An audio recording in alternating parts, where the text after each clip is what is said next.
Hasta olmazdan burun hastalık şükrünü kılın tek ölmezden burun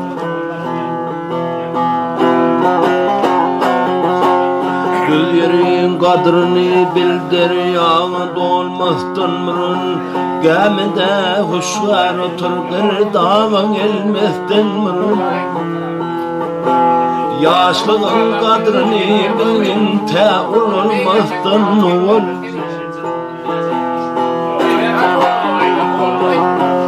Kul olsan sen başındadır bu cahanın kaygısı Gözlerin gözür görür seni günaha koygusu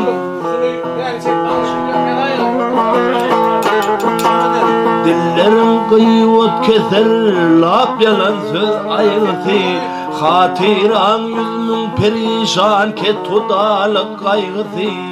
Ne acap hoş haliydin özünü bilmezdin oğul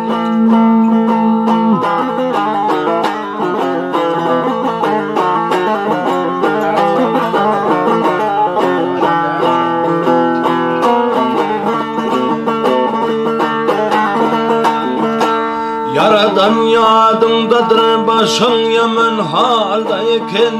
Ötse 100 yıl yada gelmez belli hoş haldayken Ömrünü bihuda tutma fırsatın eldeyken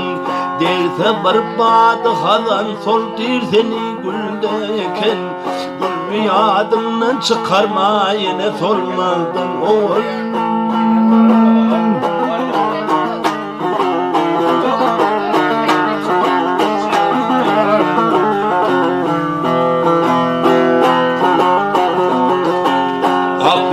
Hoşuna yetiştin, eyledin seyranı sen İstedin cem eyledin sen, bu kulli eyranı sen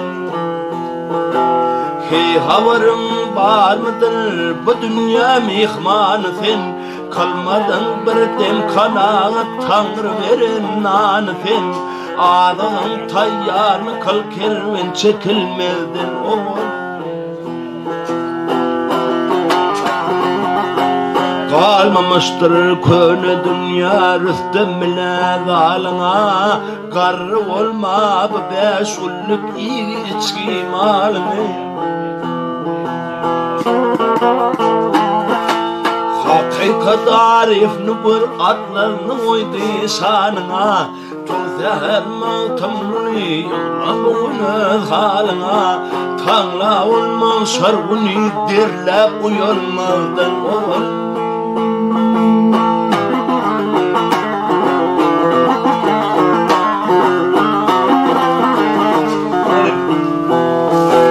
Yaşlığın kadrini bilgin tevul olma kanval